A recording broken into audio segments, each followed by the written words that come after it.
Hi. విశ్వమంతా గాలించిన విధాత కొన్ని వందల ఏళ్ల క్రితం ఓ ప్రదేశాన్ని అపార జలరాశులు ప్రకృతి సంపదలతో సుసంపన్నం చేశాడు. ప్రపంచంలో మరెక్కడా లేనన్ని అద్భుతాల్ని ఆ ప్రాంతంలో ఆవిష్కరించాడు. కానీ ఆశనే ఆయుధంగా చేసుకుని మనిషి సాగించిన ప్రయాణంలో ఇలా తలంపై వెలిసిన స్వర్గధామం నాశనమైపోయింది. పదుల సంఖ్యలో నాగరికతలు తుడిచిపెట్టుకుపోయాయి. ఇదంతా ఆ దేశం గురించి మనకి ఇప్పటిదాకా తెలిసిన చరిత్ర. కానీ ఈ చరిత్రను తిప్పిరాయడానికి 10 ఏళ్ల క్రితం ఓ మనిషి పూనుకున్నాడు. ఎవరా మనిషి, ఎక్కడుందా ప్రాంతం? అదే ఈ వారం రహస్యం.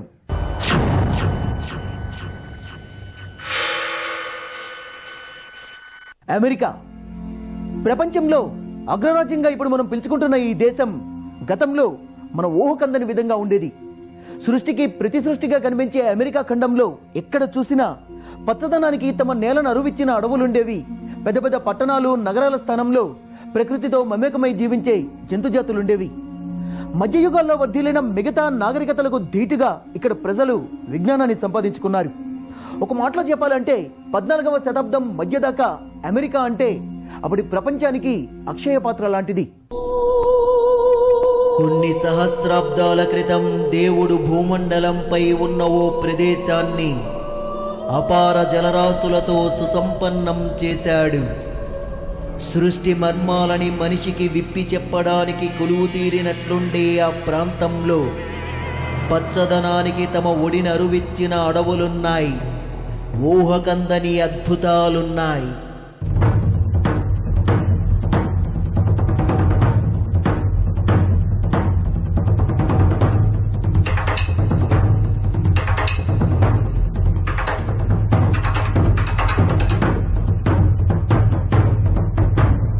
కానీ విచక్షణ లేని విషజీవుల చేతిలో వాంఛనీయ ఆయుధమై ఆ నాగరికత బలైపోయింది. నిత్యం కొత్తదనం కోసం తపించే మానవుడు క్షమించరాని నేరానికి పాల్పడ్డాడు. ఇలా తలంపై వెలసిన ఆ స్వర్గధామాన్ని తన వశం చేసుకునే ప్రయత్నంలో ఓ నాగరికతను తన చేతులారా నాశనం చేశాడు. ఇంతకీ ఆ తప్పు చేసిందెవరు? ఎక్కడుందా అద్భుత ప్రాంతం?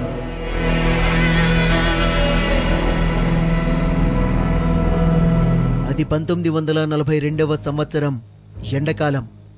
శాంటా మారియా, పింటా, నేనా అనే 3 పడవలు బహమాస్ దీవుల తీర ప్రాంతంలో ఆగాయి.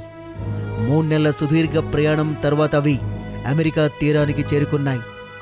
ఇండియాకు మరో వాణిజ్య మార్గాన్ని గుర్తించాలన్న ప్రయత్నంలో అక్కడాగిన యూరోపియన్లు ఆ ప్రాంతాన్ని ఆక్రమించి అక్కడి నాగరికతల్ని అంతం చేయడం మొదలెట్టారు. ఈ క్రమంలో వాళ్లకు తెలియకుండానే ప్రకృతి సృష్టించిన ఓ అద్భుత లోకాన్ని నాశనం చేశారు. అమెరికా ఖండం 135 మిలియన్ సంవత్సరాల క్రితం మహాఖండంగా ఉన్న గోండ్వానా ల్యాండ్ పశ్చిమ భాగం నుంచి విడిపోయి ప్రత్యేక ఖండంగా ఏర్పడింది. కరేబియన్ ప్లేట్, పసిఫిక్ ప్లేట్లు పరస్పరం ఢీకొన్న కారణంగా దక్షిణ అమెరికా సరిహద్దు పొడవునా వరుసగా భూకంపాలు ఏర్పడడంతో చిన్న చిన్న ద్వీపాలు తయారయ్యాయి. వీటితో పాటు వరుసగా సంభవించిన అగ్నిపర్వతాల పేలుళ్లు, భూకంపాల కారణంగా కొత్త కొత్త భూభాగం ఏర్పడుతూ వచ్చింది. 30 లక్షల సంవత్సరాల నాటికి ఉత్తర దక్షిణ అమెరికాల మధ్య పనామా అనుసంధానంగా ఏర్పడింది. అప్పటికి మానవజాతిలోని ఏ నాగరికత తమ చరిత్రను రాసుకోవడం మొదలెట్టలేదు. హిమయుగానికి ముందు అప్పటి అలస్కా ప్రాంతాన్ని సైబీరియాతో కలుపుతూ సుమారు 1600 కిలోమీటర్ల పొడవైన భూమార్గం ఉండేది. బేరింగ్ వంతెనగా పిలువబడిన ఈ మార్గం గుండా 25,000 సంవత్సరాల క్రితం అమెరికాకు వచ్చిన ఆసియా వాసులు చిన్న చిన్న సముదాయాలుగా స్థిర నివాసం ఏర్పరచుకున్నారు. అయితే హిమయుగాంతాన అంటే 11,000 సంవత్సరాల క్రితం బేరింగ్ భూమార్గం వంతెన సముద్రంలో మునిగిపోవడంతో వారికి ఆసియా ఖండంతో సంబంధాలు పూర్తిగా తెగిపోయాయి. అమెరికా ఖండం ఎవరూ ఊహించని, ఎవరికీ తెలియని ప్రకృతి సంపదను, సహజత్వాన్ని తనలో దాచుకుంది. 1600 కిలోమీటర్ల తీర ప్రాంతంలో అద్భుతమైన జంతుజాలముండేది. మనం లెక్క పెట్టలేని సముద్ర జీవులుండేవి. నాజూకైన జెల్లీ ఫిష్ల నుండి భయంకరమైన తిమింగలాలతో పాటు విపరీతమైన ప్రవర్తనతో విలసిల్లే విచిత్రమైన ప్రాణులుండేవి. కేవలం శిలలుగా కొట్టిపారేయడానికి వీల్లేని 100కి పైగా రాతి ఖండాలు అక్కడ కనిపిస్తాయి. దక్షిణ అమెరికాలో పచ్చగా పరిమళించే అడవుల దగ్గర నుంచి నార్త్ అంటార్కిటిక్లోని మంచు కొండల దాకా తీర ప్రాంతమంతా సహజమైన వైవిధ్యభరితమైన జీవ సంపదకు నెలవుగా ఉండేది. అసలు అట్లాంటిక్ మహాసముద్రానికి అవతల వైపు ఇంత అద్భుత ప్రపంచముందని అప్పటికెవరూ ఊహించి ఉండరు కూడా. 1941 నాటికి అమెరికా ఉపఖండాల జనాభా 100 మిలియన్కు పెరిగిపోయింది. ఆండీస్ చుట్టుపక్కల ప్రాంతాలన్నీ గాడ్ కింగ్స్ చేతుల్లో ఉండేవి. అటు మెసో అమెరికాలో అప్పటికి అత్యంత శక్తివంతమైన నాగరికత వర్ధిల్లింది. అట్లాంటిక్ తీర ప్రాంతం చిన్న చిన్న ఊళ్ళు పొలాలతో సస్యశ్యామలంగా ఉండేది.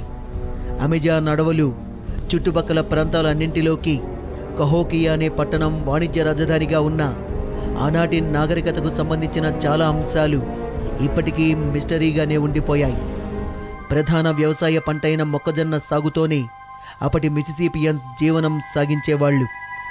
విశ్వంలో ఎక్కడైనా ఓ నాగరికత మొదలవ్వాలంటే ఎన్నో పరిస్థితులందుకు సహకరించాలి. కానీ 6000 ఏళ్ల క్రితం అమెరికాలో వర్ధిల్లిన నాగరికత ఆవిర్భావానికి మాత్రం మొక్కజొన్న కీలక పాత్ర పోషించింది. 1442 ప్రాంతంలో ఆండీస్ పర్వత శ్రేణుల్లో ఇంకా అనే అద్భుత నాగరికత పురుడు పోసుకుంది. అమెరికాలోని అత్యంత ఎత్తైన పర్వతాలపై ఎలాంటి సాంకేతిక పరిజ్ఞానాన్ని వినియోగించకుండానే కేవలం మ్యాన్ పవర్తో ఇంకా ప్రజలు అద్భుతమైన కట్టడాల్ని నిర్మించారు. ఇవాళ పెరు, బొలివియాగా పిలువబడుతున్న ఈ ప్రాంతంలో 12,500 అడుగుల ఎత్తులో టుటికాకా నది పక్కనే పండించిన ట్యూబర్ అనే పంటే వాళ్లకు జీవనాధారం. ప్రస్తుతం యూరోప్లో ఎక్కువగా వాడుతున్న ఈ పంట అమెరికన్ల సృష్టే. 1491 నాటికి తమ పూర్వీకులు పండించిన వేల రకాల పంటల్ని ఇంకా ప్రజలు పండించడం మొదలుపెట్టారు. వాటి కోసం లక్షల సంఖ్యలో అడవి దున్నలకు ఆవాసంగా ఉండే అడవిని తగులుపెట్టడంతో అవి తూర్పున ఉన్న టెక్సస్ ప్రాంతానికి వలస వెళ్లాయి. తమ అసలు నివాస స్థానాన్ని విడిచి సరికొత్త ప్రపంచంలోకి అడుగుపెట్టాయి.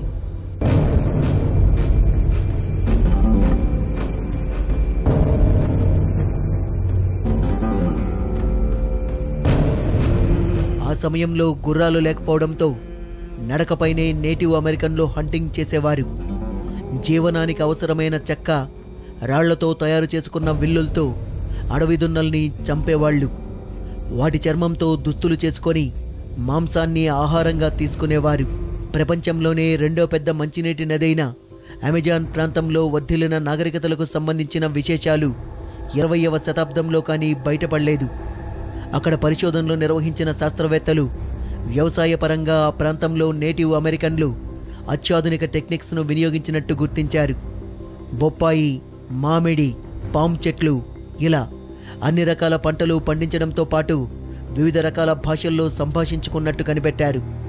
అలాగే ప్రస్తుతం న్యూ మెక్సికోగా పిలువబడుతున్న ప్రాంతంలో కూడా ఇంతకంటే అద్భుతమైన నాగరికత ఉండేది.